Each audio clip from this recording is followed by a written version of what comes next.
할렐루야. 우리 아멘으로 화답합시다. 할렐루야. 아멘. 이 자리에 함께 하시는 우리 모든 감신 공동체 여러분을 환영하고 축복합니다. 우리 이 시간에 함께 찬양하실 텐데 찬양받기에 합당하신 우리 주님을 바라보면서 함께 찬양했으면 좋겠습니다.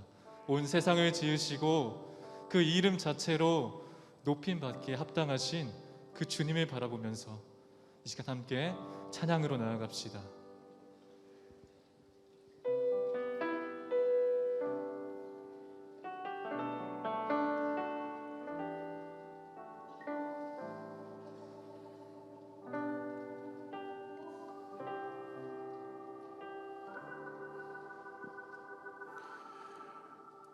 오직 주로 인해 영광 드리네. 오직 주로 인해 찬양하네.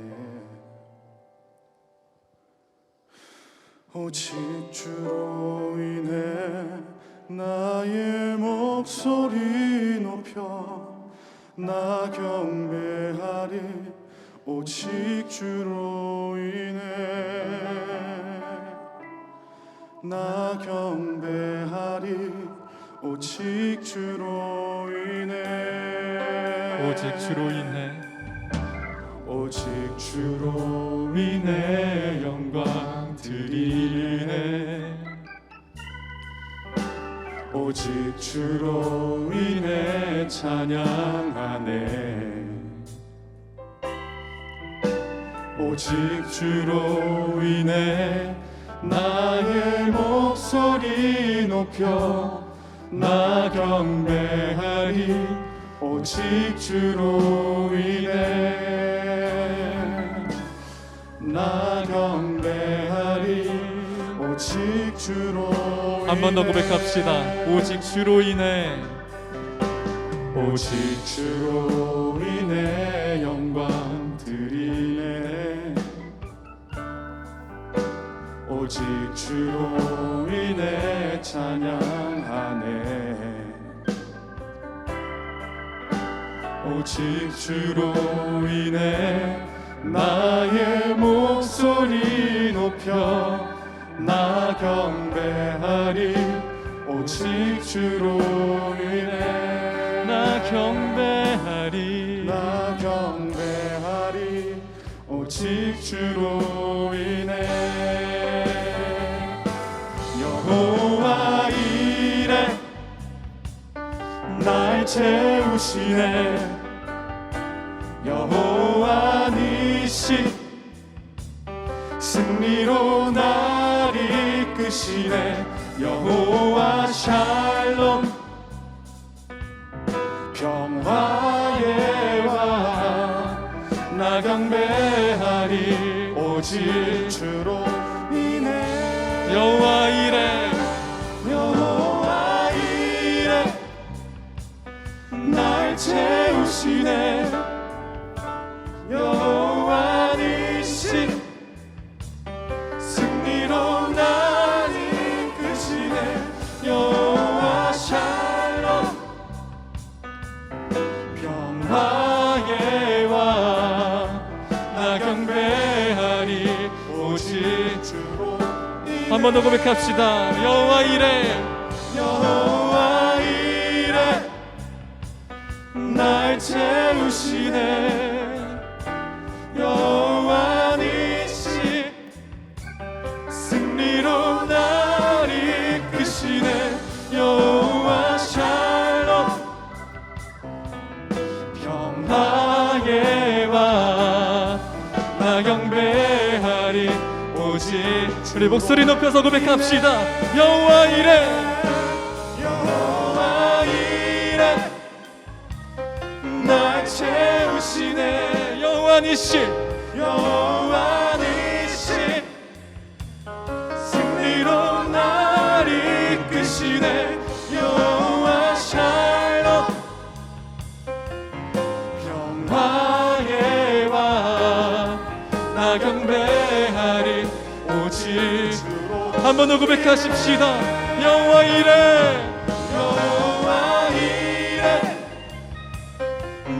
채우시네. 여호와 니시 여호와 니시 승리로 날 이끄시네. 여호와 샬롬 영광의 왕 나 경배하리 오직 주로 인해.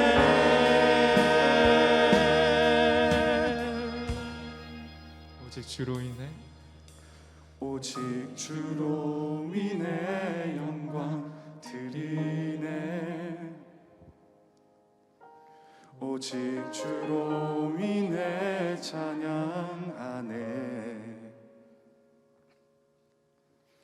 오직 주로 인해 나의 목소리 높여 나 경배하리.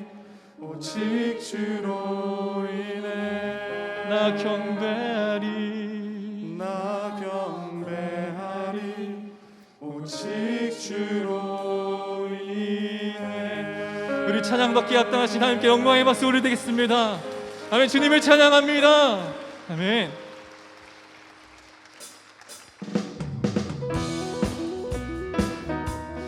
우리 시간에 자리에서 일어나셔서 우리 만물의 주관자요 창조하신 하나님을 찬양하십시다.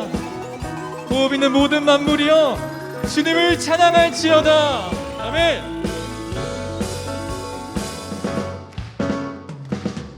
호흡 있는 모든 만물 다 나와서 주 찬양하라.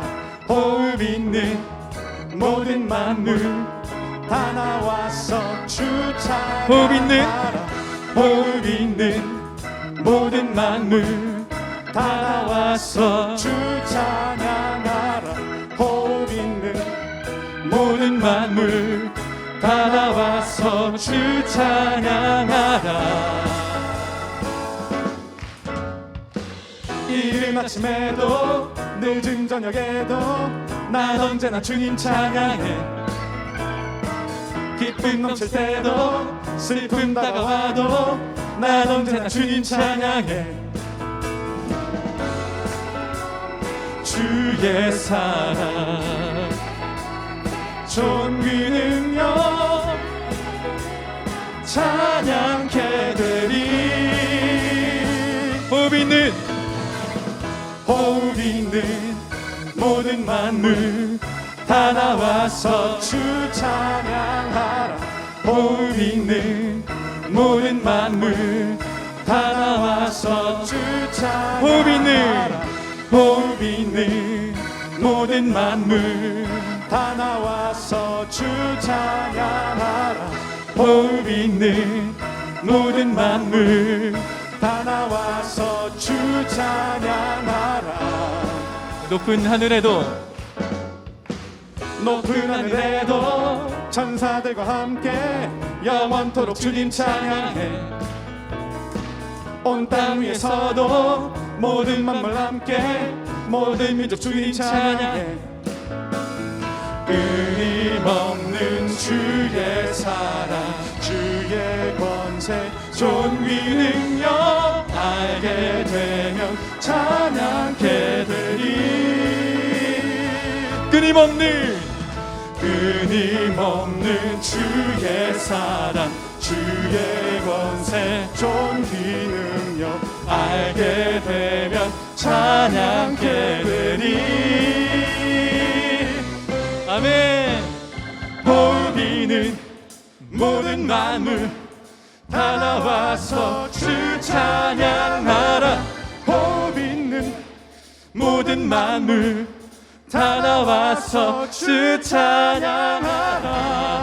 아멘. 주님을 찬양하십시다. 아멘.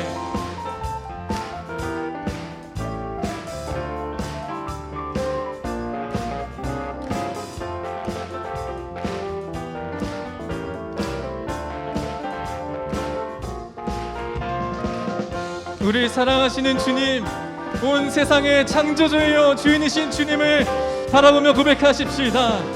호흡 있는 모든 만물이여 주님을 찬양할지어다. 아멘.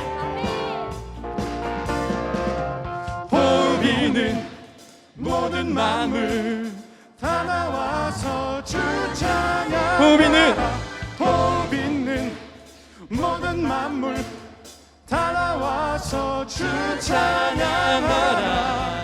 복 있는 모든 만물 다 나와서 주 찬양해. 복 있는 모든 만물 다 나와서 주 찬양해. 복 있는 모든 만물 다 나와서 주 찬양하라. 복 있는 모든 만물 다 나와서 주 찬양하라.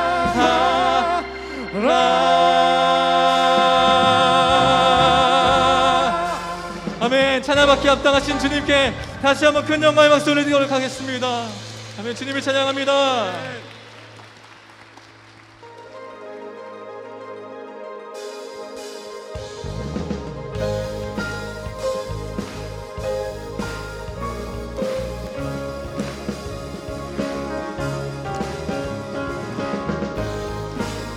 우리를 구원하시는 우리 예수님만 바라보며 고백합시다. 구름 타고 오실 분, 구름 타고 오실 분 모두 나라 절하리. 죄사슬 끊기네 주의 찬양 선포할 때 주를 막을 자 누구리. 우리 주는 사자 유다의 그 사자 크게 보여하며 함께 싸우시네. 주 앞에 모두 경배하리. 죽임 당하신 주는 어린 양 모든 죄를 위해 사슬 끊었네.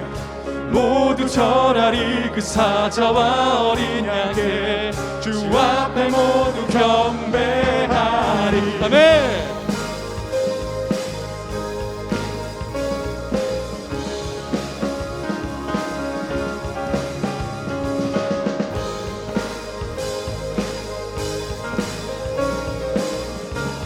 우리 2절로 고백합시다. 문들을 열어라. 문들을 열어라. 왕의 왕을 맞이하라. 아멘. 구원의 하나님, 구원의 하나님 포로들의 방하시네. 한 번 더 고백합시다. 문들을 열어라. 문들을 열어라. 왕의 왕을 맞이하라.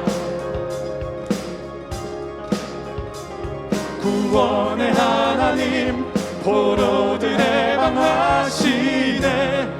주를 막을 자 누구리. 우리 주는 사자 유다의 그 사자 크게 보여하며 함께 싸우시네. 주 앞에 모두 경배하리. 죽임 당하신 주는 어린 양 모든 죄를 위해 사슬 끊었네. 모두 절하리 그 사자와 어린 양께 주 앞에 모두 경배하리.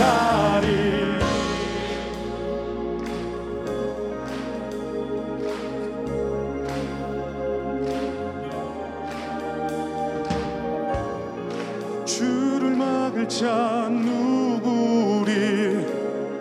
주를 막을 자 누구리. 주를 막을 자 누구리. 주를 막을 자 누구리. 주를 막을 자 누구리. 주를 막을 자 누구리. 우리 주를 막을 자, 주를 막을 자 누구리. 누가 막으리? 누가 막으리. 우리 주는 사자 유다의 그 사자 크게 보여하며 함께 싸우시네. 주 앞에 모두 경배하리. 주님 나가시 우는 어린 양 모든 죄를 위해 사슬 끊었네. 모두 절하리 그 사자와 어린 양께 주 앞에 모두 경배하리. 우리 주는 사자, 우리 주는 사자, 유다의 그 사자, 크게 보여하며 함께 싸우시네. 주 앞에 모두 경배하리.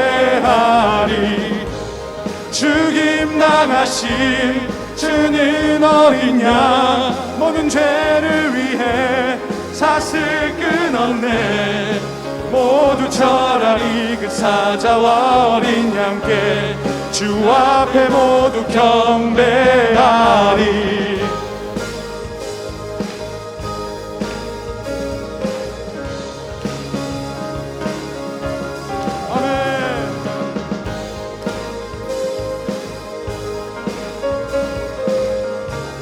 우리를 구원하시는 우리 예수님께 다시 한번 큰 박수 올려드리겠습니다. 주님을 찬양합니다. 아멘. 주님 사랑합니다. 아멘. 이곳에 임하여 주시옵소서. 아멘.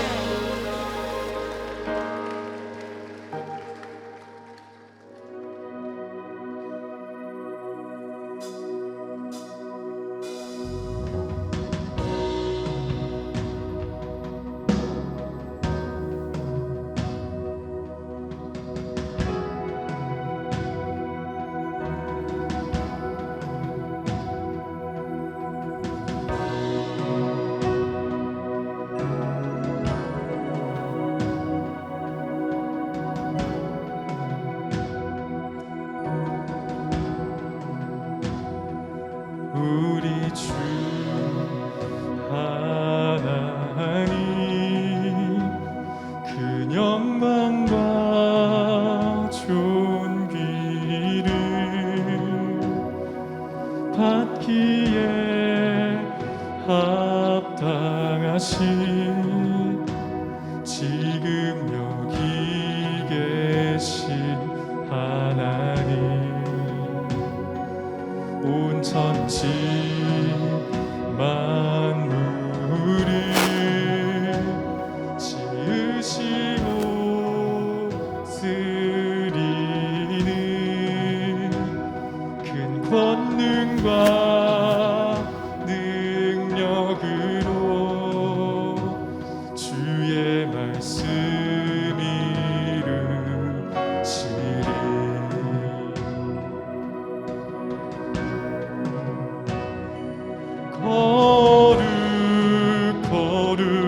거룩하다 거룩하다 주 하나님, 곧 전능하신 이여 하나님 나라임 하네. 우리 주 하나님, 우리 주 하나님 큰 영광과 존귀를 받기에 합당하신 지금 여기 계신 하나님, 주 임재하실 때 주 임재하실 때 모든 만물 경배하리. 어둠 권세 물러가네. 오셔서 다스리소서.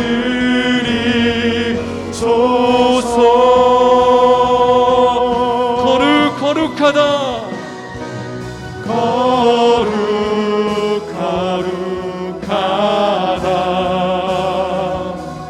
거룩하다 주 하나님, 곧 전능하신 이여 하나님 나라임. 거룩하다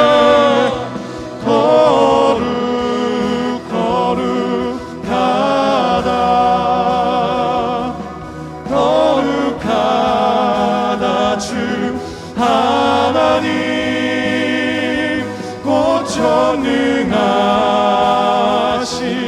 이여 하나님 나라 임하네. 선포하십시다. 어제도 계셨고 어제도 계셨고 오늘도 계시며 이제 곧 오시리와 어제도 계셨고 오늘도 계시며 이제 곧 오시리와 어제도 계셨고 어제도 계셨고 오늘도 계시며 이제 곧 오시리와 아멘. 어제도 계셨고 오늘도 계시며 이제 곧 오시리와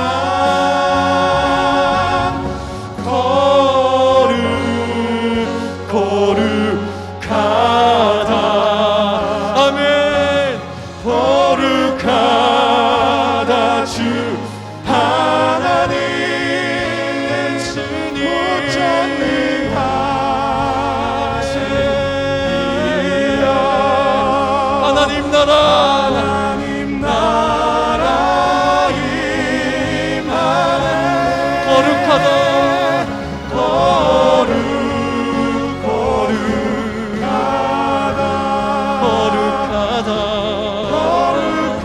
거룩하다 주 하나님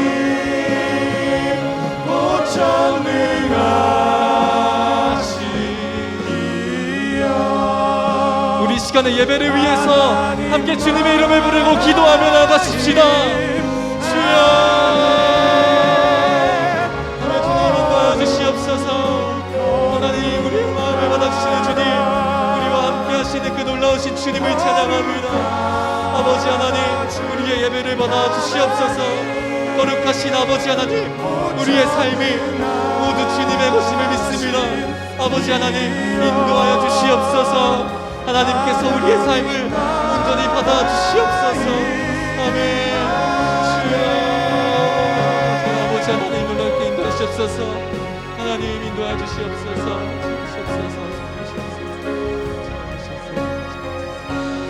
하나님 우리의 삶을 받아주시는 주님, 우리에게 온전히 함께 하시는 그 주님을 인도하여 주시기를 원합니다. 하나님 예배하는 가운데 놀라운 주님의 삶이 인도될 수 있도록 인도하여 주시옵시고 주께서 원하시는 대로 함께하여 주시옵소서.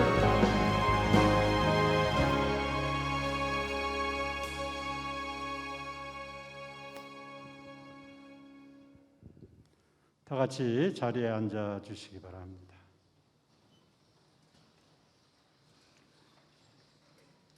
네, 어제 프레젠스 팀이 아주 찬양을 은혜스럽게 잘 인도해 주셨는데 오늘 보니까 네오 홀리 클럽, 우리 이제 웨슬리 목사님이 이 감리교 운동을 시작하실 때 홀리 클럽이었는데 이제 우리 제2 감리교 신학대학의 창학과 같은 새로운 홀리 클럽, 이렇게 경배와 찬양팀. 자, 수고하셨는데 우리 박수로 고맙습니다. 고맙습니다. 어제 하나님은 오늘도 새 일을 행하십니다. 우리 옆에 앉아 있는 우리 형제자매들에게 같이 인사 나누시죠. 하나님은 오늘도 새 일을 행하십니다. 저 2층에는 우리 대학원 선배님들이 앉아 계세요. 우리 거리가 좀 있지만 우리 뒤를 한번 쳐다보고 축복의 손을 표하면서 선배님 사랑합니다. 한번 크게 학부 학생들 외쳐주세요. 우리 대학원 저 위에 있는 선배님들 큰 목소리로 후배님 사랑합니다. 외쳐주세요. 하나님께 감사와 박수 고맙습니다. 우리 이렇게 2년 만에 저희들이 이렇게 모여서 하나님 앞에 예배드리니까 얼마나 감사한지 모르겠습니다. 자, 우리 찬송 주 안에 있는 나에게 370장 뜻을 생각하시면서 같이 찬양 올리시겠습니다.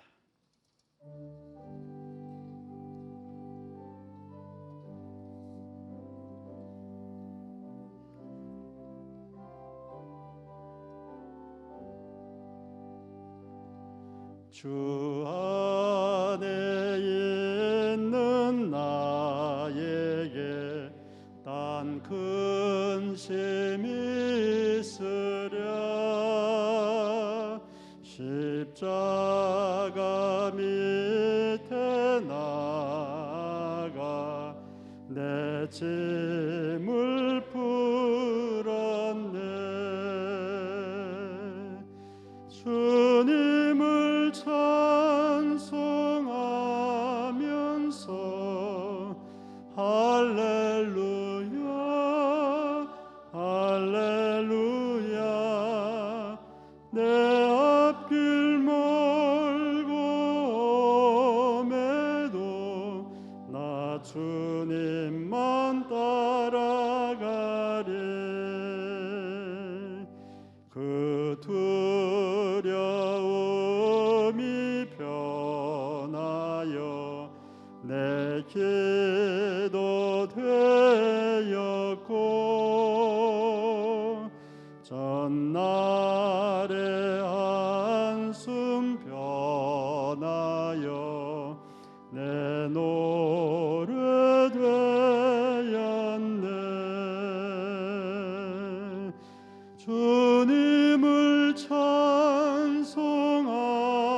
찬송하면서 할렐루야 할렐루야 내 앞길 멀고 험해도 나 주님만 따라가리 내 주는 자비하셔서 늘 함께 계시고 내 궁핍함을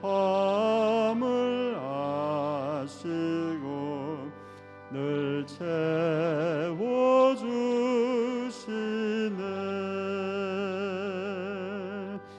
주님을 찬송하면서 할렐루야 할렐루야 내 앞길 멀고 험해도 나 주님만 따라가리 내 주와 맺은 언약은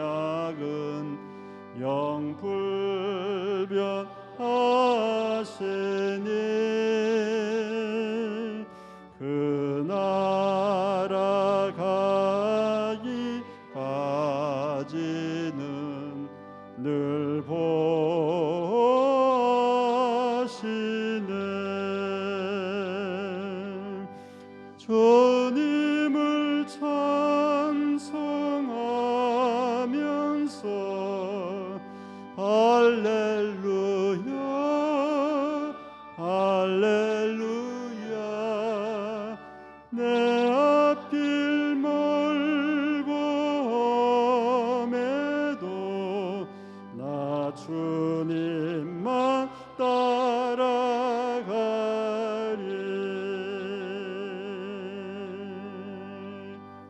오늘의 기도 총대학원 원우회장이신 배진 원우님 나오셔서 기도 드리시겠습니다.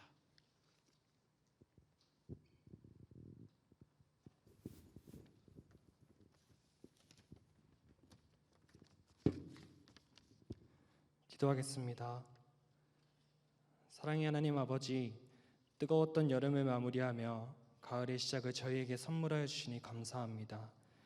또한 가을 학기를 시작하는 영성 집회로 저희를 인도하여 주셔서 새로 시작하는 저희에게 영성을 회복시키는 기회를 주시니 정말 감사합니다. 하나님, 이 시간 열심히 했지만 부족했던 지난 여름날의 저희의 모습을 돌아봅니다. 각자의 자리에서 하나님의 말씀을 선포하려고 노력했고, 하나님의 형상을 닮으려고 노력했고, 하나님의 향기를 내뿜기 위해 노력했지만 그 안에서 느껴졌던 저희의 부족함을 고백합니다. 사역에 지쳐 하나님을 원망하고 교회를 원망했습니다. 또한 저희의 마음에 여유로움이 없다는 핑계로 쓰러져가는 영혼들을 돌보지 못했습니다. 하나님, 이 시간 하나님 앞에 고백하며 회개합니다.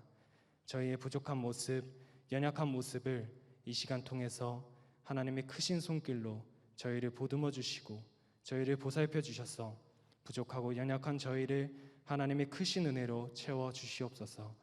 하나님, 우리 사랑하는 감리교 신학대학교와 학교를 다니고 있는 모든 학생들을 위해 기도합니다. 다시 시작해야 하는 출발선에 선 지금 아직까지 모든 것이 서툴고 적응이 되지 않아 많은 어려움을 겪고 있습니다. 하나님, 이럴 때일수록 저희에게 사랑하고 이해할 수 있는 너른 마음을 허락하여 주셔서 학교와 학생, 교수와 학생, 학생과 학생 서로가 사랑하고 이해하는 사랑의 공동체가 될 수 있도록 이끌어 주시옵소서. 나아가 이 학교를 통해 많은 것을 경험하게 해주시고 지성과 영성을 키워 세상의 빛과 소금으로 참된 그리스도인으로 하나님한테 인정받는 영적 지도자로 성장하게 하여 주시옵소서. 이 시간 저희에게 소중한 하나님 말씀을 전해주시는 강덕한 목사님을 위해 기도합니다. 목사님이 저희에게 말씀을 전해주실 때 하나님의 은혜가 가득한 말씀을 허락하여 주시고 저희가 그 말씀을 듣고 새로이 도전받게 하시고 하나님의 크신 사랑을 다시금 느낄 수 있도록 인도하여 주시옵소서. 또한 그 말씀을 듣고 그냥 흘려보내는 것이 아닌 저희의 삶 속에서 붙잡고 나아갈 수 있도록 하여 주시옵소서.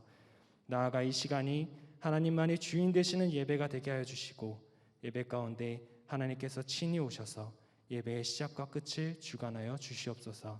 사랑이 많으신 예수 그리스도의 이름으로 기도드립니다. 아멘.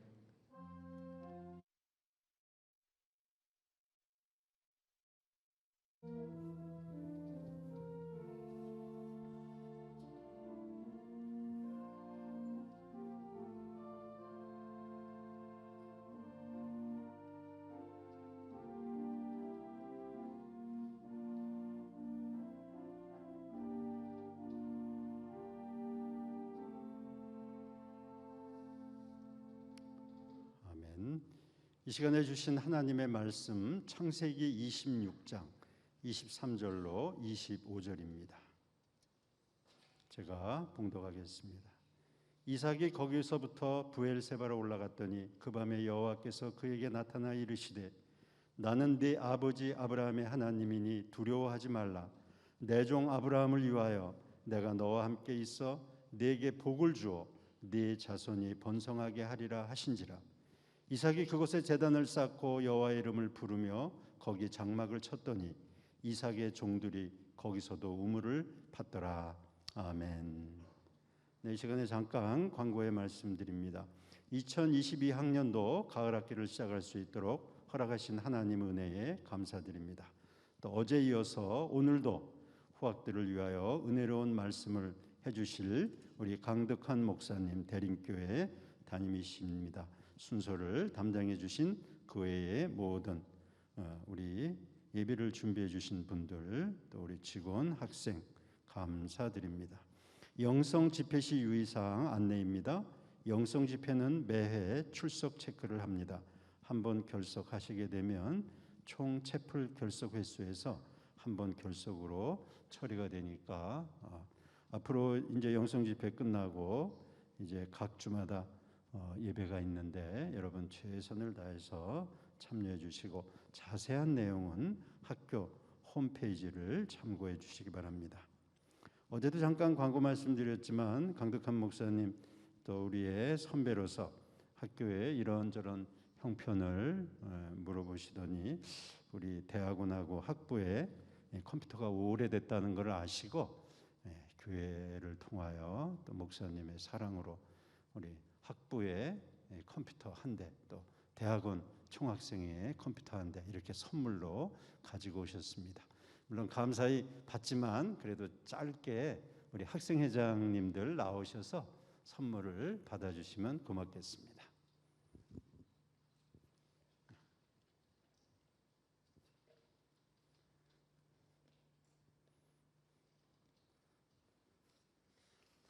두 분 같이 오시고 기증 여기 같이 아영은우도 컴퓨터 각 한 대씩 총학생회, 총대학원 학생회, 대림감리교회 강덕훈 목사님 오늘자로 기증을 해주셨습니다. 우리 감사의 박수 한번 드리시기 바랍니다.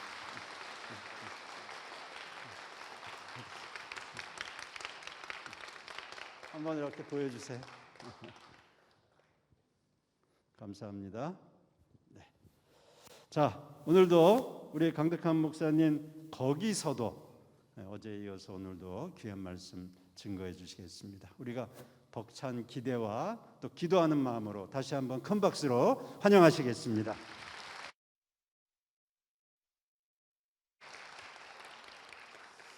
우리 잠깐 기도하겠습니다. 하나님, 오늘도 이 부족한 사람을 세우셔서 주의 뜻을 전하시고 말씀을 증거하시는 줄 믿습니다. 오늘 이 시간도 사람의 역사가 아니라 하나님의 역사가 일어나기를 원하며 성령께서 진리를 조명해 주시기를 원합니다. 우리 각각의 심령 가운데 역사하셔서 하나님의 나라가 이루어지게 하옵시고 주님이 뜻하신 바 소망이 풍성히 일어나는 복된 시간 되게 도와 주시옵소서. 이 시간 함께 하실 줄로 믿습니다. 감사드리옵고 예수님 이름으로 축복 기도합니다. 아멘. 이틀째 여러분들을 만나 뵙게 되었습니다. 여러분들 반갑고 또 축복합니다. 날마다 주님께서 동행하셔서 어제 말씀드렸던 것처럼 부활하신 예수님과 동행하고 또 부활하신 예수님 만나서 새롭게 변화받고 그분의 능력을 힘입어서 승리하는 사역의 길로 나가시기를 주님의 이름으로 축복합니다. 여러분에게 한 가지 질문 드려볼 테니까 한번 생각해 보시면 좋을 것 같아요. 한국교회의 미래는 어떻게 될까요? 교회의 미래를 어떻게 내다보고 있습니까? 어떻게 전망하고들 계시는가요? 아마 많은 사람들한테 이렇게 질문을 하면 굉장히 어둡게 전망하고 또 불확실하게 또 좋지 않게 평가하고 내다보는 경우가 많이 있습니다. 그러나 저는 그렇게 생각하지 않습니다. 왜냐하면 교회는 사람들만의 모임이 아니기 때문에 그래요. 만약에 사람들끼리만의 모임이라면, 사람들만 모인 공동체라면 소망이 없죠. 절망할 수밖에 없고 낙담할 수밖에 없습니다. 그러나 교회의 주인은 주님이시죠. 여전히 주님은 우리와 함께 하시고 오늘도 일하시며 역사하시는 줄로 믿습니다. 그래서 교회의 미래는 저는 밝다고 생각하고 소망이 있다고 생각합니다. 한 번은 제가 평택에서 사역할 때에 이제 행정실에 내려가 보니까 사역자들끼리 이제 무슨 대화를 나누고 있어요. 이제 그 중에 우리 수련 전도사님 한 분이 얘기하는 게 제 귀에 들려왔습니다. 이 얘기인즉슨 교회의 미래가 어둡다는 것입니다. 교회는 점점 줄어들 것이고 교인들의 숫자도 점점 적어질 거래요. 교회의 미래가 밝지가 않다는 거예요. 교회는 점점 사회 속에서 지탄을 받을 것이고 이 사회 속에서 점점 어려움을 겪게 될 것이다라고 하는 이야기를 하고 있어요. 제가 그 이야기를 가만히 듣다가 이거 가만히 있으면 안 되겠다 싶은 생각이 들어서 그 이야기에 끼어들었습니다. 그리고는 그 전도사님에게 제가 질문을 했죠. 전도사님이 생각하는 교회의 미래는 어떻다고 생각합니까? 그랬더니 조금 전에 했던 얘기를 쭉 하는 겁니다. 뭐 사회적인 통계를 들어서, 과학적인 이유를 들어서, 또 여러 가지 세상의 사람들의 가치관과 기준을 따라서, 그래서 이러저러한 이유로 교회는 점점 쇠퇴해 갈 거다, 이렇게 저에게 이야기를 합니다. 그러면서 문득 그 이야기를 이제 골똘히 듣고 있는 저한테 전도사님께서 질문을 하시는 거예요. 목사님은 어떻게 생각하시냐고. 그래서 제가 이렇게 대답했습니다. 저도 똑같은 생각입니다. 그런데 이유는 좀 다릅니다. 그 이유가 뭐냐고 저에게 물어봐요. 그 이유는 다름 아닌 전도사님처럼 생각하는 사람이 교회의 지도자가 되겠다고 하기 때문에 교회는 소망이 없습니다. 여러분들 한번 생각해 보십시오. 어떤 모임이나 어떤 단체나 어떤 회사나 그곳의 리더가 되는 사람이 자기가 속한 조직, 단체, 회사, 기업 그 미래를 절망적으로 생각하는 사람이 리더로 있다면 그 조직이 단체가 올바른 길을 걸어갈 수 있겠습니까? 여러분들 어떻게 생각하세요? 여러분들이 교회의 미래를 어둡게 바라보면서 아유 교회는 부흥되기 어렵지, 이제 사람들 모이지 않지, 전도는 힘들지, 이렇게 생각하면서 교회의 지도자가 되겠다라고 생각한다면 교회의 미래가 밝겠습니까? 교회의 미래 활짝 길이 열려질까요? 저는 그렇게 생각하지 않아요. 만약에 지금 여러분들이 이제까지도 그렇게 불투명한 미래를 바라보며 신학을 공부하고 있다면 이 순간 여러분의 마음을 바꾸셨으면 좋겠어요. 아멘. 사람들만의 모임이 아닙니다. 하나님은 살아계십니다. 하나님은 오늘도 역사하십니다. 그래서 오늘 저는 말씀의 주제를 소망으로 잡아봤어요. 오늘 말씀을 들으면서 왜 여전히 우리가 소망을 품을 수 있고 왜 여전히 희망을 바라보면서 우리가 사역할 수 있는지 오늘 그 이야기를 조금 나누려고 합니다. 먼저 여러분들에게 부탁드리고 싶은 것은 날마다 주님의 말씀을 들어야 된다, 이 이야기를 좀 하고 싶어요. 한번 따라해 보시겠어요? 날마다 주의 말씀을 들어야 합니다. 2010년도에 미국에서 제일 큰 감리교회, 부활의 교회죠. 그 교회 담임 목사님이 아담 해밀턴 목사님이신데 그분이 한국에 오셔서 세미나를 하신다 그래서 제가 그 세미나에 참석을 한 적이 있습니다. 그랬더니 당신이 왜 부활의 교회라고 하는 이름으로 교회를 세웠는지, 그래서 그 부활의 교회가 제일 처음 어디에서 개척이 되어졌는지, 나중에 들어보니까 장례식장에서 개척되어졌다 그러더라고요. 그래서 부활의 교회라고 했다고 합니다. 그러면서 그간에 교회가 성장하고 부흥해 오면서 수없이 많은 하나님의 역사가 있었는데 여러 가지들을 저희들에게 소개를 해주시고 은혜를 나눠주셨어요. 그 중에 한 가지가 뭐였냐면 교인 중에 큰 목장을 하는 사람이 있었답니다. 그러니까 우리식으로 말하자면 신방을 가신 거예요. 그 목장 안으로 들어가다 보니까 아마도 그 짐승들이 쌓아놓은 배설물들이 이렇게 산더미처럼 쌓여 있더래요. 그런데 그 위를 트랙터가 지나가면서 그 배설물을 다 헤집고 지나가더라는 거예요. 저거 왜 저렇게 트랙터 가지고 저걸 뒤집지? 그래서 그 목장 주인이었던 교인을 만나서 질문을 했답니다. 그랬더니 그 목장 주인이 이렇게 이야기를 하더래요. 이 배설물을 거름으로 쓰려고 하는데, 그런데 이것을 그냥 내버려 두면 다 썩어서 거름으로 못 쓴다는 거예요. 그러면서 뭐라고 말씀하시냐면 일주일에 한 번은 반드시 뒤집어줘야, 그래야 썩지 않는다, 그래야 거름된다. 당신이 그 깨달음을 저희들에게 이야기를 해주시는 겁니다. 저도 그때 깨달았어요. 아 그렇구나, 배설물도 일주일에 한 번은 뒤집어줘야 썩지 않고 거름되는데 우리 사람의 심령은 오죽할까. 오늘 저와 여러분의 마음도 심령도 날마다 뒤집어져야 합니다. 주의 말씀으로 뒤집어지고 은혜로 뒤집어지고 주님께서 주시는 생명력으로 뒤집어져서 날마다 살아 역사하는 저와 여러분의 사역과 삶이 되시기를 주님의 이름으로 축복합니다.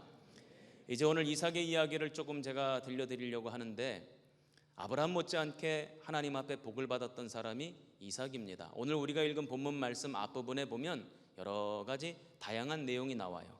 그런데 오늘 우리가 읽은 본문 말씀 첫 번째 말씀 23절 보면 이렇게 기록이 되어져 있습니다. 이삭이 거기서부터 브엘세바로 올라갔더니, 제가 어제도 말씀드렸죠. 내려가는 건 별로 좋지 않은 것이고 올라가는 건 좋은 것이라고 말씀드렸는데 지금 브엘세바로 올라갔다는 것입니다.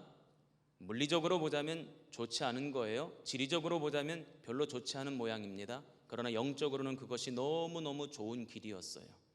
그 이야기를 조금 들려드리려고 합니다.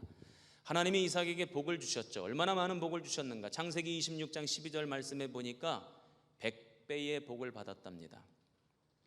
이것을 지금도 구약학자들은 서로 논쟁을 하고 있다 그래요. 곡식 하나를 심었는데 그 곡식 하나가 100개가 됐다, 이렇게 설명하는 사람도 있고, 아니다, 다른 사람들이 추수하는 것보다 100배를 추수했다는 얘기다, 이렇게 이야기하는 사람도 있어요. 이렇건 저렇건 어쨌든 어마어마하게 복을 받은 사람입니다. 또 14절 말씀해 보니까 양과 소가 떼를 이루고 종이 심히 많았대요. 오늘날에는 돈 많으면 그 돈 많은 거 다 어디다 갖다 쌓아놓죠? 은행에다가 갖다 쌓아놓습니다. 그런데 이 당시만 하더라도 은행이 없었어요. 그래서 사람들이 재산을 증식하고 재산을 늘려가면서 그 많은 재산을 어떤 모양으로 저장을 하는가 봤더니 가축의 숫자를 늘려가요. 그러니까 그 당시 은행은 가축이었어요. 가축의 숫자를 늘려가면 늘려갈수록 그만큼 부자가 되는 거죠. 그러니까 이삭이 얼마나 복을 받았는지 가축의 숫자도 많이 늘어났고 그 가축을 돌보는 종의 숫자도 많이 늘어났다는 것입니다. 그래서 13절 말씀에 이렇게 기록이 되어져 있습니다. 그 사람이 창대하고 왕성하여 마침내 거부가 되었다. 어마어마한 거부가 되었다는 것입니다. 그렇게 주변 사람들 가운데에 부자가 되고 돈을 많이 벌고 땅을 사고 아파트를 사게 되면 누가 힘들어하죠? 여러분들에게 질문 한번 드려볼게요. 누가 힘들어합니까? 그 주변 사람들이 힘들어하잖아요. 그 성경에도 보니까 블레셋 사람들이 시기하고 질투했다는 거예요. 14절 말씀에 보니까 블레셋 사람이 그를 시기하였다. 그래서 그때부터 다툼이 벌어지기 시작했다는 거예요. 그런데 성경에서는 이삭을 뭐라고 표현하고 있냐면 평화의 사람으로 표현하고 있습니다. 싸우지 않았답니다. 다투지 않았답니다. 그리고는 다 넘어거라. 그리고는 죽고는 떠나왔다는 거예요. 여러분들 아마 다 성경의 말씀을 다 잘 알고 계시기 때문에 제가 자세하게 설명을 좀 못 드릴 것 같아요. 왜냐하면 시간이 좀 저에게 부족할 것 같아서. 그래서 이삭이 블레셋에서 어디로 옮겨가냐면 그랄골짜기로 옮겨가고 그랄골짜기에서 브엘세바로 옮겨가요. 그러면서 그에게 가장 중요했던 것 가운데 하나가 뭐냐면 우물입니다. 우물 가지고 다툼이 벌어지고 우물 가지고 싸움이 벌어지죠. 블레셋에서도 우물을 그가 팠고 우물 때문에 먹고 살았어요. 그랄골짜기에서도 우물을 팠고 우물 때문에 먹고 살았어요. 우물 때문에 싸움이 벌어졌고 우물 때문에 그곳을 떠나가게 되었죠. 그래서 어디로 가게 되었냐면 브엘세바로 가게 되었어요. 이게 오늘 우리가 읽은 성경의 배경입니다. 브엘세바로 가게 되었다. 이것은요 단순히 지리적인 물리적인 이야기만 있는 것이 아니라 이곳에 영적인 이야기가 담겨져 있고 또 이곳에 아주 중요한 의미가 담겨져 있습니다. 여러분에게 또 한 가지 질문 드려볼 테니까 한번 생각해 보십시오. 사람들이 삶을 살아가면서 조금씩 더 나은 지경으로 이사가기를 원하죠? 맞죠? 맞으면 고개를 한번 끄덕여 보세요. 그런데 지금 이삭은 그 반대편으로 가고 있는 거예요. 블레셋이 가장 살기 좋았고 그랄골짜기가 그 다음 살기 좋았고 그 다음 살기 어려운 곳이 바로 브엘세바였습니다. 하나님께서 이스라엘 백성들에게 이스라엘의 지경을 말씀하실 때 저 북쪽은 단에서부터 남쪽은 브엘세바까지다. 서쪽은 지중해요, 동쪽은 요단강까지다. 그 지경을 알려주셨는데 그러니까 그 지경에 따르자면 브엘세바는 가나안 땅의 가장 남쪽 지역입니다. 여기 계신 분들 가운데 이스라엘 성지순례를 갔다 오신 분들도 있겠지만 아마 이스라엘 성지순례 못 가신 분들도 계실 거예요. 그런데 이스라엘 가보시면 이스라엘은 북쪽으로 올라가면 올라갈수록 물이 있고 초목이 무성하고 사람 살기 좋아요. 땅이 좋습니다. 남쪽으로 내려가면 내려갈수록 척박하고 메마르고 비가 내리지 않고 광야고 사막입니다. 그러니까 브엘세바는 이스라엘 땅에서 가장 남쪽이라는 뜻이죠. 그러니까 가장 메마르고 척박하고 비가 오지 않고 물 구하기가 너무너무 어려운 곳이 바로 브엘세바죠. 바로 그 브엘세바로 올라갔다는 거예요. 만약에 여러분들이 그런 상황이었다면 어떤 마음이었을까요? 브엘세바로 올라가면서 어떤 마음이었을 것 같아요? 기쁘고 즐겁고 신나고 이런 마음이었을까요? 아니에요. 걱정이 됐을 것입니다. 어쩌면 두려웠을 거예요. 너무너무 무서웠을 거예요. 브엘세바에 올라가서 이 많은 식솔들 먹여 살리고 가축들을 돌보고 종들을 챙겨야 되는데 과연 브엘세바에 올라가서도 내가 물을 구할 수 있을까? 브엘세바 말고 딴 곳으로 혹시 옮겨가야 되지는 않을까? 이런 두려운 마음이 아마 이삭의 마음속에 있었을 것입니다.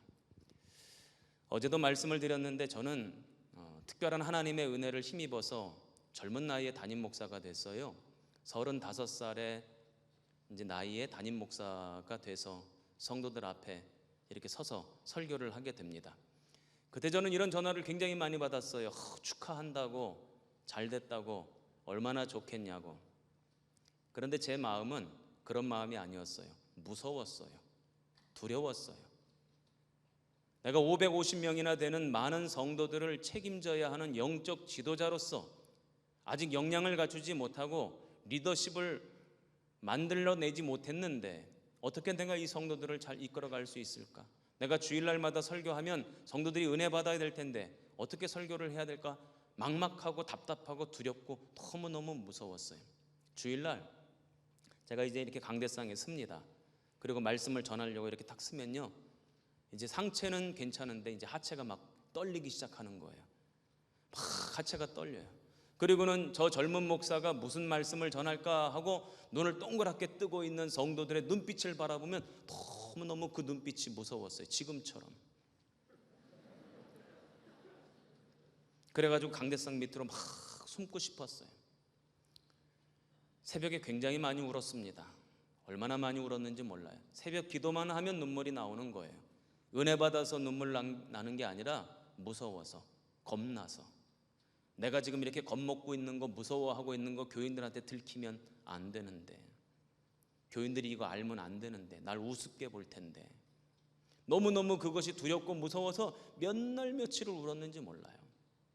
한 3개월 정도 새벽 기도하는데, 눈물 흘리며 기도하는데 그날 주님께서 저에게 특별한 음성을 들려주셨어요. 요한복음 14장 18절 말씀, 내가 너를 고아와 같이 버려두지 아니하리라. 홀로 내버려두지 않을 것이다. 내가 너와 함께 할 것이다. 내가 너를 붙들 것이다. 내가 너를 인도할 것이다. 내가 너를 도울 것이다. 주님이 함께 하신대요. 그 전만 하더라도 마음이 막 무너져서 속상해서 두려워서 겁먹고 쫄아붙어서 그래서 어찌할 바를 알지 못했는데 주님의 음성을 듣고 나니까 그 음성 때문에 제가 살겠더라고요. 그 음성 듣고 제가 일어섰어요. 그 음성 듣고 열심히 목회했어요. 그 음성 듣고 주님 앞에 부르짖어 기도했어요. 그래서 평택에서 10년 동안 담임 목사로서 사역하는 동안 참 행복하게 은혜가 넘치는 사역을 했습니다. 저는 오늘 여기 계신 모든 분들도 때마다 들려주시는 주님의 음성이 있을 줄 믿습니다. 그 음성을 들으시기를 주님의 이름으로 축원합니다. 주님의 음성을 들어야 삽니다. 세상의 소리를 들으면 낙담할 일밖에 없고 절망할 일밖에 없죠. 요즘 세상에서 들려오는 얘기가 소망이 있습니까? 경제적으로 위기래요. 전염병은 그치지 않는답니다. 이모저모로 정치는 불안정합니다. 세계 전쟁의 소식들이 여기저기에서 일어나고 있습니다. 들려오는 소식이 소망이 있습니까? 그 이야기들을 들으면서 우리가 희망을 볼 수 있습니까? 아니잖아요. 우리가 소망을 품을 수 있는 유일한 길, 그것은 주님의 음성을 듣는 거죠. 때때로 그 주님의 음성을 듣는 것이 때로는 무서울 때가 있어요. 그 주님의 음성을 듣는 것이 혹시 주님의 음성을 따라가면 내가 망하는 것 아닌가? 혹시 내가 패배하는 것 아닌가? 내가 지는 것 아닌가? 이런 생각 들 때도 있죠. 그러나 그렇지 않아요. 주님의 음성을 듣고 그 음성을 따라가는 사람은 반드시 주님께서 승리케 하실 줄로 믿습니다. 제가 강원도 정선에 이제 목회를 하러 처음 갔어요. 이사를 간 날이었습니다. 이삿짐을 부리고 있는데 교회 권사님이 이제 저를 찾아오셨어요. 그래서 전도사님, 이삿짐 내리시네요. 예, 권사님. 잠깐만 저랑 교회로 가셔서 좀 대화를 좀 나누시죠. 그래 대화를 나누려고 교회로 갔어요. 그랬더니 그 권사님이 1대 목사님은 누구고 2대 목사님은 누구고 3대 목사님은 누구고 그걸 어떻게 다 외우시는지 다 외우시면서 저보고 제가 16대 목회자래요. 그때 교회 역사가 34년 됐어요. 34년 된 교회에 제가 16대 목회자라요. 그러면서 목사님들 이름을 나열을 하는데 어떤 목사님은 10년을 목회하셨고 어떤 목사님은 8년을 목회하셨대요. 그럼 나머지 목사님들은 도대체 얼마를 목회하셨다는 거예요? 어떤 목사님은 한 달 만에 짐 싸가지고 도망가신 분도 있고 어떤 분은 일주일 만에 도망가신 분도 있대요. 너무너무 힘들고 산골짜기고 어려우니까. 전도사님 대학원 마치시고 이제 목회 나오신 거잖아요. 그래서 네, 그렇습니다. 하시고 싶으신 거 굉장히 많으시죠? 예, 그렇습니다. 권사님이 도와주세요. 저 하고 싶은 거 너무너무 많습니다. 그랬더니 권사님이 뭐라 그러시냐면 그러나 전사님 뜻대로는 못해요. 목사님들이 왔다 갔다 16번째 지금 오신 건데 목사님들이 오시면 각자 자기가 하던 거 하고 싶은 거 하다가 그냥 훌쩍 떠나가 버린다는 거예요. 그때마다 교회가 휘청휘청 바뀐다는 거예요. 당신은 34년 이 교회가 생긴 이래로 계속 신앙생활하면서 이 교회를 지켰다는 거예요. 그러니 내가 주인이니까 전도사님은 금세 또 목사 안수 받고 떠나갈 거니까 당신 허락 없이는 아무것도 못한다는 거예요. 자기 허락을 반드시 받아야 된다는 거예요. 와, 그 얘기 들으니까요 열불이 나기 시작하는 거예요. 속에서 이런 생각이 들었습니다. 싸울까? 그런데 어떻게 싸워요? 싸울 수가 없잖아요. 그 다음 날부터 이제 새벽 기도를 하는데 마음이 너무너무 답답해. 어떻게 해야 되나? 나 나름대로는 이렇게 목회도 해보고 싶고 저렇게도 해보고 싶고 교회 이런 행사도 해보고 싶은데 아무것도 못하게 하니까 아무것도 할 수가 없는 거예요. 너무너무 답답하니까 새벽마다 기도를 하는데 한 3달쯤 지났을 때입니다. 초여름 장마가 시작됐는데 비가 억수같이 쏟아지는 날이었어요. 전화가 왔는데 권사님이 막 울고 있어요. 전화 속에서. 이거 무슨 일이 큰일이 났구나. 그래서 제가 우산도 채 받쳐들지도 못하고 권사님 댁으로 막 뛰어갔어요. 가보니까 거실에 권사님이 앉아있고 권사님 막내 아들이 앉아있어요. 그리고는 그 가운데 바가지가 하나 놓여져 있고 무슨 물이 담겨져 있어요. 도대체 이게 무슨 영문인가? 왜 권사님은 울고 있고 아들은 지금 술이 잔뜩 취해가지고 막 소리를 지르고 있는 거예요. 이게 도대체 무슨 영문인가? 알고 보니까 그때 그 막내 아들이 나이가 40살이었어요. 그런데 그 시골 동네에서 어머니 권사님이 이 막내 아들 공부를 안 가르친 거예요. 중학교도 다니다 말았어요.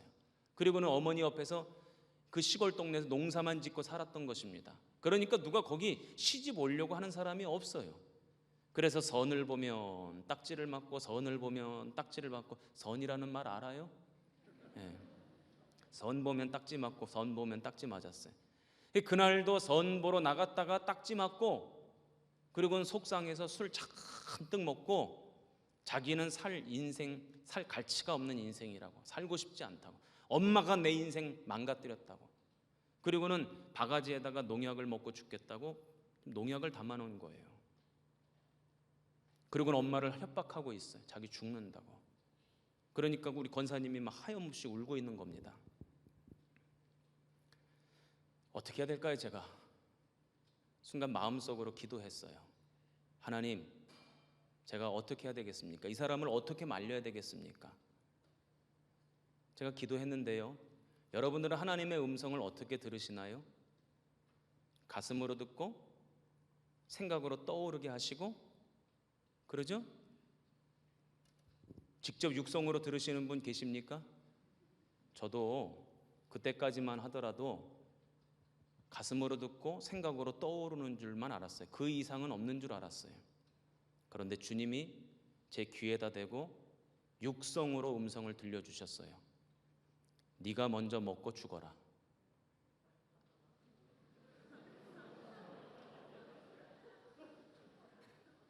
농약을 저보고 먼저 먹고 죽으래요, 주님이. 여러분들은 웃으셨을지 모르지만 저는 그때 웃을 수가 없었어요. 왜냐하면 가슴으로 듣고 생각으로 떠오르는 응답은 주님의 음성은 때때로 내가 좋으면 순종도 할 수 있고 이거 아닌 것 같은데 싶으면 돌아가기도 하고 못 들은 척하기도 하고 들은 거 맞나 하고 의심하기도 하고 주님의 음성인가 아닌가 막 의심도 하고 그러잖아요. 전혀 의심할 수가 없었어요. 제 귀에다 대고 네가 먼저 먹고 죽어라. 다시 기도합니다. 제가 하나님, 제가 어떻게 해야 되겠습니까? 똑같이 주님께서 육성으로 저에게 네가 먼저 먹고 죽어라. 그 음성을 들려주셨어요. 순간 제가요 막 사시나무 떨듯이 발발발 떨기 시작했어요. 도저히 이 주님의 음성을 비껴갈 수 있을 퇴로가 전혀 없는 거예요. 주님의 음성이 너무 직접적으로 들렸어요. 지금 주님께서 벼랑에다가 저를 세워놓으시고는 밀어버리시는 것 같은 그런 느낌을 받았어요. 어쩔 수 없이 주님의 음성을 따라야 될 텐데 어떻게 해야 되나. 두고 온 가족이 생각납니다. 집에 계신 부모님이 떠올라요. 주변의 친구들이 생각이 나요. 어떻게 해야 되지? 그러다가 마음에 제가 결단이 섰어요. 그래, 이거 먹고 죽으면 순교지, 순교. 그리고 제가 그 막내 아들한테 이렇게 이야기를 합니다. 당신 정말 이거 먹고 죽을 거냐? 자긴 정말 이거 먹고 죽겠대요. 당신 우리 동네에서 교회 권사님 딱 한 분밖에 없고 그 권사님 막내 아들인데, 교회 권사님 막내 아들이 농약 먹고 자살해서 죽었다 그러면 더 이상 이 동네에서는 전도도 안 되고 교회도 안 되고 내 목회도 안 되고 내 인생도 다 망가지는 거다. 나는 실패한 인생이 되는 거다. 나도 살 가치가 없다. 그러면서 제가 이렇게 얘기했어요. 내가 절반 먹고 먼저 죽을 테니까 당신 나머지 절반 먹고 따라와. 큰 소리를 쳤어요, 제가. 그랬더니 그 사람이 좋대요.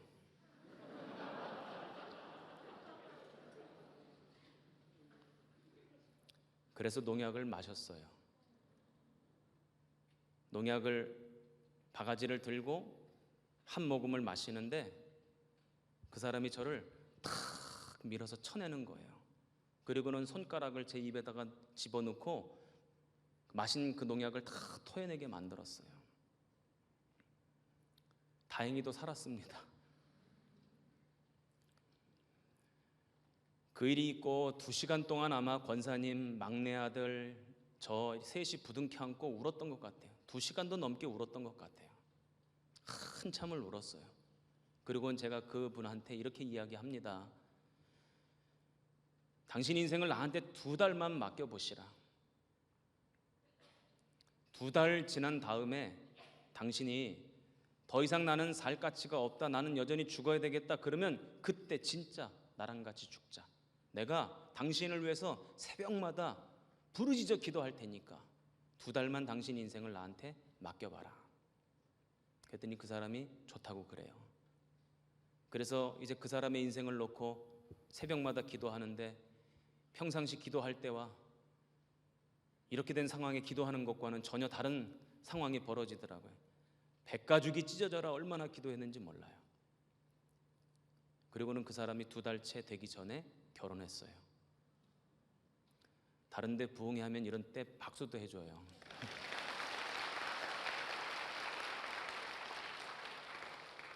저는 그때 그 하나님의 음성을 들었고 그 하나님의 음성에 순종했고 그 순종함으로 말미암아 하나님께서 살려주시는 은혜를 경험하게 됐죠. 그 일이 있고 권사님이 한 분 또 저를 찾아오셨어요.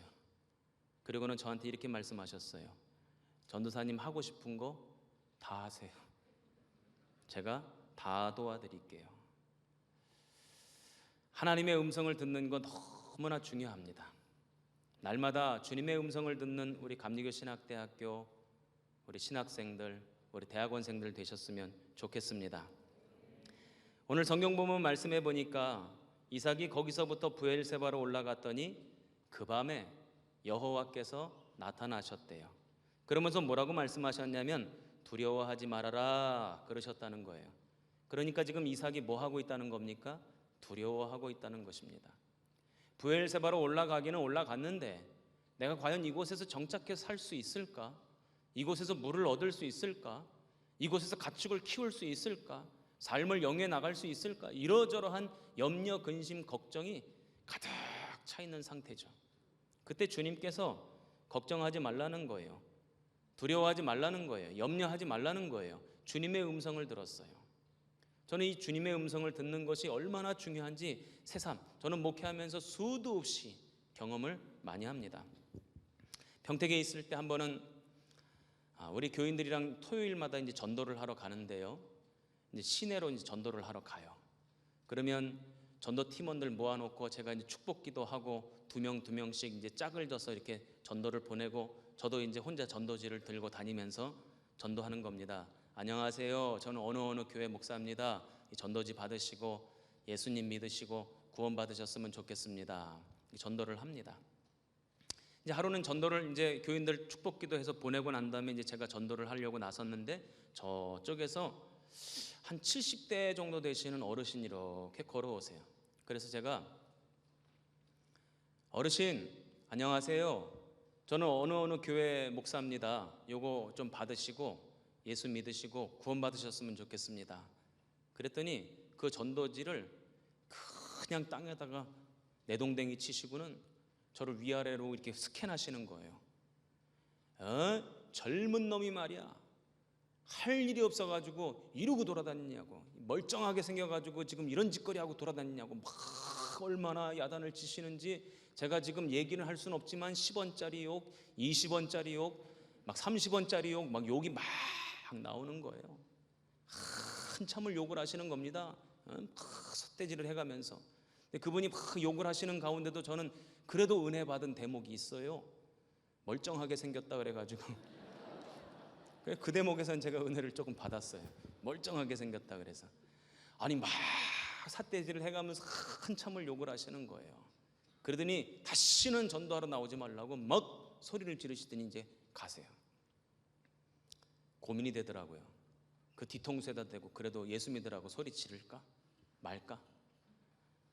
그래, 내가 전도하러 나왔으니까 소리 질러야지. 그리고 그 뒤통수에다 대고 그래도 어르신 예수님 믿으셔야 된다고, 구원 받으셔야 된다고. 그랬더니 뒤로 돌아오셔가지고 또 그때부터 막 10원짜리 욕, 20원짜리 욕, 막 30원짜리 욕 한참 욕을 하시고 이제 가시는 거예요. 사람이요 아무리 전도하다가 욕 먹는 일이 다반사일지라도 그렇게 욕 잔뜩 먹고 나면 기분 상하는 건 똑같습니다. 마음속에 그런 생각이 들어요. 아유, 내가 이거 괜히 왔나? 다음 주부터는 그냥 교인들만 보낼까? 나는 나오지 말까? 뭐 이런 생각이 들었어요, 마음속으로. 그리고는 이제 뒤돌아서는데 그때도 주님이 제 가슴에서 이런 음성을 들려주셨어요. 사랑하는 아들아, 나를 위하여 네가 핍박받고 나를 위하여 네가 고난당하고 나를 위하여 욕을 먹었으니 참 잘하였도다. 참 잘하였도다. 그 음성을 듣는데 제 눈에서 눈물이 핑 도는 거예요. 그래. 욕 먹어도 전도해야지. 핍박 받아도 전도해야지. 주님이 잘했다고 하셨으니까 그래, 전도해야지. 그리고는 그 다음 주에 이제 또 우리 교인들이랑 또 전도를 나와서 또 둘씩 짝져서 보내고 또 저도 전도를 하는데 엄매 그분이 앞에서 걸어오고 있어. 이거 어떻게 합니까? 전도해야 됩니까? 말아야 됩니까? 아니 그래도 전도하러 나왔으니까 전도해야 될 것 아닙니까? 그래서 전도지를 이렇게 드리면서 어르신 예수 말 나오기 전부터 막 이놈이 또 나왔네 또 나왔어. 그러면서 막 저를 또 야단을 치시는 거야. 한참을 야단을 치시고 욕을 하고 이런 짓거리 하지 말라고 막 야단을 치시는 거예요. 한참을 욕을 먹고 그리고는 그분이 이제 자기 길 가시는데 저 뒤통수에다 대고 또 해 말어. 그래, 전도하러 나왔으니까 뒤통수에다 대고 전도해야지.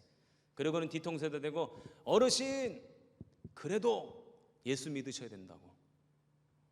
그랬더니 또 돌아서셔가지고 저를 향해서 막 걸어오시더니 한 말씀 하셨어요. 수고해. 그러고 가셨어요. 하나님의 음성을 듣는 게 이렇게 힘이 있습니다. 날마다 주의 음성 들으시기 바랍니다. 다른 사람의 말 들을 것도 없고 세상의 이야기를 들을 것도 없죠. 주님의 말씀을 듣는다면 두려워할 것이 없고 염려할 것이 없죠. 마태복음 14장 말씀에 보면 예수님께서 제자들을 재촉하셔서 배를 태워 갈릴리 바다를 건너가게 하시는 장면이 나와요. 왜 재촉하셨을까요? 그 이유는 그 앞에 나오는 본문 때문에 그렇습니다. 그 앞에 어떤 본문이 나오냐면 오병이어 기적의 사건이 나와요. 그 오병이어 기적의 사건은 4개 복음서에 다 나오는데 요한복음에 보면 이런 말씀도 기록되어져 있습니다. 사람들이 예수님을 왕 삼으려고 했다. 왜요? 예수님 왕 삼으면 먹고 살 걱정 없으니까. 그러면 여러분들이 예수님의 제자들이었다면 사람들이 예수님을 왕 삼으려고 해요. 어떤 마음이었을까요? 야, 이거 진짜 우리 선생님 저러다가 왕 되는 거 아니야? 그러면 야, 나는 어떤 자리에 올라갈까? 아마 이런 흥분된 마음이 있었을 거예요. 주님은 그것이 영적인 위기라고 생각하셔서 제자들을 재촉하셔서 배를 태워 건너편으로 건너가게 하시고 무리를 보내시죠. 건너편으로 건너가던 제자들이 풍랑을 만나게 됩니다. 그리고는 그 물결을 어떻게 해서든지 이겨보려고 애를 쓰고 노력하고 자기들의 경험 노하우를 총동원해서 견뎌보려고 하는데 그 모든 수고가 다 수포로 돌아가요. 그리고는 밤 사경, 이 밤 사경이 새벽 3시부터 6시까지 시간입니다. 그들이 배를 탄 것은 초저녁이에요. 밤 사경에 예수님께서 오십니다. 물결위를 걸어오시니 사람들이 유령인 줄 알고 놀라서 비명을 지릅니다. 그때 주님이 제자들에게 뭐라고 말씀하시냐면 두려워하지 마라, 나다, 이런 말씀을 해요. 나다. 여기서 이 나다라고 하는 말의 의미가 뭘까요? 걱정하지 마, 너희들이랑 같이 다니던 너희들 스승이야, 나 예수야. 저는 그런 뜻으로만 알았어요. 그런데 헬라어 성경 원문을 보니까 나다, 이 말은 에고 에임이라고 돼 있어요. 이걸 다시 한국말로 번역하면 나는 나다. 이상하지 않습니까? 예수님께서 갑자기 두려워하지 말어, 나는 나다, 이런 말씀을 하셨다는 거예요. 그런데 이 나는 나다라고 하는 것 도대체 어떤 의미를 가지고 있을까? 이게 똑같은 내용이 구약성경 출애굽기 3장에 나옵니다. 모세가 누구십니까? 하나님을 향하여 질문합니다. 그때 하나님이 나는 스스로 있는 자다, 나는 나다. 그러니까 예수님께서 제자들에게 나다, 에고 에임이라고 말씀하신 것은 너희들이 알고 있었던 바로 그 선생님이야, 이런 뜻이 아니에요. 나는 스스로 있는 자, 온 우주 만물을 창조한 창조주야. 물결 보고 두려워하느냐? 이 물결 내가 만들었어. 바람 소리 듣고 겁먹었느냐? 이 바람 내가 만든 거야. 이 온 우주 만물 다 내가 만든 거야. 그러니 걱정하지 마라. 그 주님의 음성이 들려오죠. 오늘 저와 여러분도 마찬가지예요. 주님의 음성을 들으시기 바랍니다. 에고 에이미 하시는 주님의 음성을 들을 때 우리는 소망을 품을 수 있고 우리는 희망을 바라볼 수 있으며 우리의 사역의 자리에서 한 걸음 한 걸음 걸어가게 될 줄로 믿습니다. 그러자 주님의 음성을 듣고는 어떻게 했는가? 봤더니 25절에 이렇게 기록이 되어져 있습니다. 이삭이 그곳에 제단을 쌓고 여호와의 이름을 불렀다. 그리고 거기에서 장막을 쳤다. 이 대목이 아주 중요한 대목인데요. 하나님의 음성을 들었을 뿐입니다. 주님께서 두려워하지 말아라, 걱정하지 말아라, 내가 너를 살려줄 것이다 라고 하는 그 주님의 음성을 들었을 뿐인데 이삭은 그곳이 살 수 있을 만한 곳인지 살지 못할 곳인지 살펴보지도 않고 먼저 제단을 쌓아요. 그리고 주님의 이름을 부르짖습니다. 그리고는 장막을 쳐요. 왜요? 주님의 음성을 들었으니까. 그러자 어떤 일이 벌어집니까? 우리 25절 말씀 제가 다시 한번 읽어드릴게요. 이삭이 그곳에 제단을 쌓고 여호와의 이름을 부르며 거기 장막을 쳤더니 이삭의 종들이 거기서도 우물을 팠더라. 저는 이 본문에서 가장 중요한 단어가 거기서도라고 생각해요. 거기서도가 모든 것을 다 설명해 주고 있어요. 사람들이 말합니다. 아이, 거기서는 안 돼. 거기서는 교회를 개척할 곳이 아니야. 거기서는 목회 누가 해도 조용기 목사님이 와도 안 되는 곳이야. 아무리 그런다 할지라도 주님께서 거기서도 우물을 파게 하시면 우물을 파게 되는 줄 믿습니다. 오늘 저는 여러분들에게 그래서 거기서도의 은혜가 임하기를 원합니다. 한 번은 우리 가장 제가 친하게 지내는 친구 목사가 있어요. 지금으로부터 한 8년 전에 저를 찾아왔어요. 그리고는 저 세종시에다가 교회를 개척하려고 그런데요. 그런데 저한테 이제 묻는 겁니다. 교회를 개척해야 될까 말아야 될까?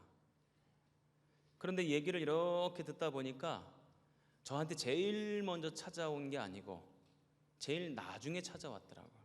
그러니까 그게 서운했어요. 아니 야, 너는 가장 친한 친구인데 나한테 제일 먼저 찾아와서 나한테 먼저 물어봐야지.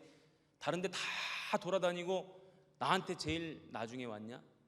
그랬더니 그 친구가 그래요. 마지막으로 너한테 물어보고 결론을 내리려고 한다는 거예요. 그래서 제가 물어봤습니다. 다른 사람들은 다 그럼 뭐라고 그러더냐? 그랬더니 다른 사람들은 안 된다 그랬대요. 개척하면 안 된다. 요즘 시대가 개척한다고 모이는 데가 아니다. 누가 상가에 교인들이 오겠느냐? 의리의리하게 예배당 잘 져놓고 스태프들도 쫙 갖춰놓고 그렇게 목회를 해도 어렵고 힘든 게 이 시대인데 너 혼자 무슨 통뼈라고 교회를 개척하려고 그러느냐? 교회 개척하면 안 된다 그랬다는 거예요. 그러면서 저에게 물어봐요. 너는 어떻게 생각하느냐? 그때 제가 우리 친구에게 이 말씀을 들려줬어요. 물론 그 사람들의 말이 맞지. 그 사람들의 이야기가 객관적일 수 있고 현실 분석을 너무나도 잘한 것일 수도 있지. 그런데 하나님의 역사는 때때로 그 현실을 넘어서더라고. 제가 이렇게 얘기했어요. 하나님의 일하심은 우리가 판단하는 것을 때로는 뛰어넘을 때도 있으시더라고. 제가 그 친구에게 뭐라고 이야기했냐면, 그러나 거기서도의 은혜를 부어주시면 우물을 파게 되지. 하나님이 너에게 거기서도의 은혜를 부어주시면 너 개척 목회 잘 될 거야. 그랬더니 이 친구가 힘을 얻고 소망을 품고 가서 교회를 개척했어요. 그리고는 지금 그 교회 성도들이 한 150명 정도 모입니다. 안 된다고요? 어렵다고요? 아니요. 됩니다. 가능합니다. 누가 도우시면? 하나님이 도우시면 됩니다. 이삭이 오늘 성경 본문 말씀해 보니까 그곳에 제단을 쌓았답니다. 그리고 여호와의 이름을 불렀답니다. 그리고 그곳에 장막을 쳤답니다. 그랬더니 거기서도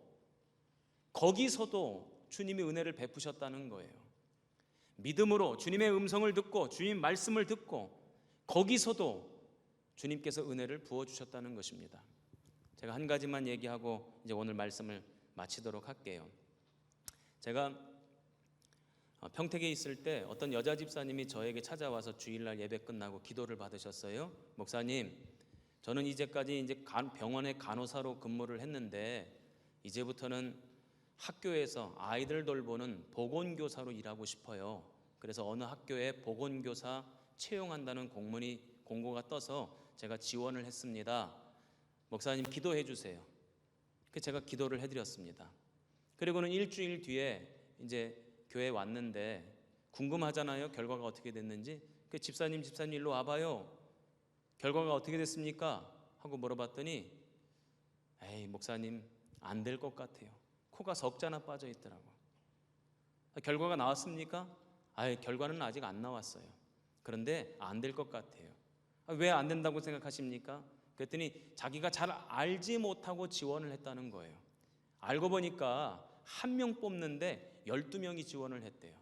그러니까 경쟁률이 12대 1인데 그런데 그것도 보건교사 경력이 있는 사람, 보건교사 해봤던 사람 가운데 뽑는다는 걸 모르고 이분은 경력도 없는데 지원을 한 거예요.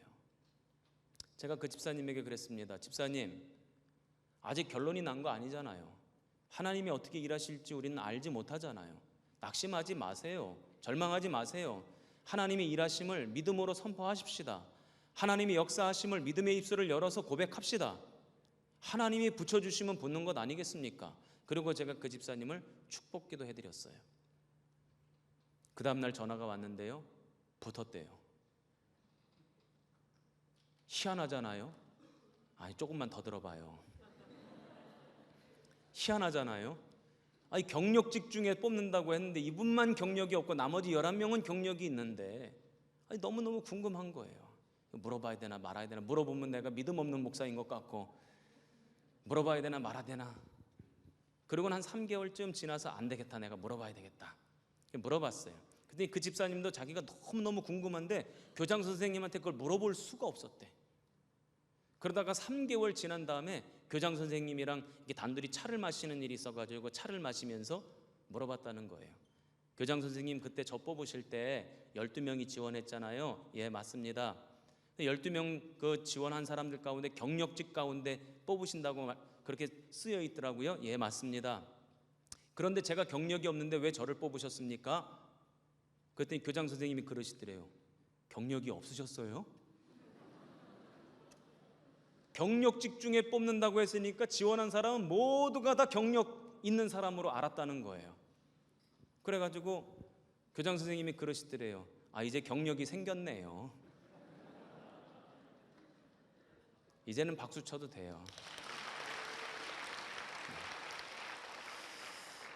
이것이 하나님의 일하심이죠. 사람들은 닫힌 문이라고 하지만 그러나 하나님은 그 문을 여실 때가 있어요. 사람들은 길이 없다고 말할 때 하나님은 없는 길을 만들어서 지나가게 하시는 분이십니다. 이사야 43장 19절 말씀, 사막에 강을 내고 광야에 길을 내시는 하나님, 날마다 새 일을 행하시는 하나님, 그 하나님께서 오늘도 살아계셔서 우리와 함께 하시고 여러분의 사역의 현장에 함께 하실 줄 믿습니다. 사람들이 다 절망스럽답니다. 안 된답니다. 교회는 이제 망할 거랍니다. 그것은요, 세상 사람들이 하는 말이에요. 믿음 없는 사람들이 하는 말이에요. 믿음 있는 우리들까지 똑같이 그 말을 지금 해야 되겠습니까? 현실 분석은 세상 사람들이 더 잘하죠. 하나님이 우리를 세우신 목적이 무엇입니까? 믿음의 말을 하라고. 하나님이 역사하실 일들을 믿음으로 고백하고 선포하라고 오늘 우리들을 세워놓으셨어요. 그러니 그 하나님이 여러분들과 함께 하실 줄 믿습니다. 그 하나님이 여러분들을 붙드실 줄로 믿습니다. 그리고 거기서도의 은혜를 베풀어 주실 줄 믿습니다. 날마다 거기서도 우물을 파게 되는 역사가 나타나서 주님의 일하심을 자랑하고 간증하는 저와 여러분 되시기를 주님의 이름으로 축복합니다. 기도하겠습니다. 하나님 아버지, 감사합니다. 한국교회의 미래가 어둡다고들 말하고 불투명하다고 판단합니다. 그러나 여전히 하나님은 살아계시고 우리와 함께 하시는 줄로 믿습니다. 그 하나님이 거기서도 우물을 파게 하시면 우물을 얻게 되는 줄 믿습니다. 이 소망을 품고 희망을 바라보며 사역의 현장에 달려나가는 우리 감리교 신학대학교 모든 신학생들 되게 하옵소서. 그래서 하나님의 일하심을 목도하게 하시고 하나님의 일하심을 자랑하게 하시고 하나님의 일하심을 간증하게 하옵소서. 감사드리옵고 예수님 이름으로 축복기도 합니다. 아멘. 감사합니다.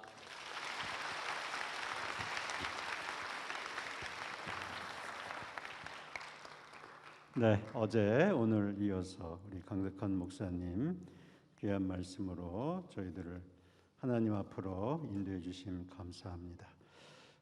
이제 어제 오늘 우리가 영성 집회를 이제 열었고요. 이제 다음 주부터 화요일, 목요일 또 하나님이 준비하신 귀한 우리 목사님 또 교수님들 통하여 또 새벽에는 우리 인후학사 우리 장천생활관에 있는 또 우리 학우들 위해서 또 말씀들이 다 준비되어 있습니다. 매 순간순간 주님께서 저희들에게 귀한 말씀해 주실 것을 벅차게 기대해 봅니다.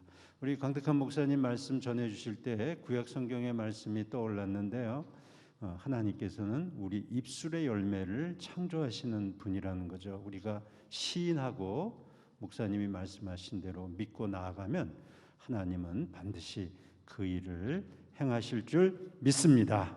네, 우리 옆에 있는 학우들 다 같이 일어나시죠. 하나님은 하십니다. 같이 인사 나누시죠. 하나님은 하십니다. 네, 힘내시고 이번 학기 힘차게 같이 전진해 나가시죠. 파송의 찬송 하나님의 은혜로 찬양 드리시고 우리 강덕헌 목사님 축도로 이틀째 영성 집회 마치도록 하겠습니다.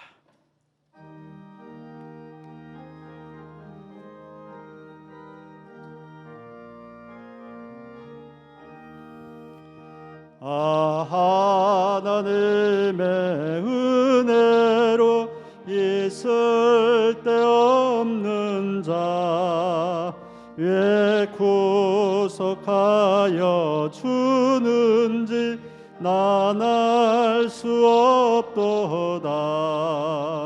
내가 믿고 또 의지함은 내 모든 형편하시는 주님 늘 보호해 주실 것을 나는 확실히 아네. 왜 내게 굳센 믿음과 또 복음 주셔서 내 마음이 항상 편한지 난 알 수 없도다. 내가 믿고 또 의지함은 내 모든 형편하시는 주님 늘 보호해 주실 것을 나는 확실히 아네. 왜 내게 성령 주셔서 내 마음 감동해 주 예수 믿게 하는지 난 알 수 없도다.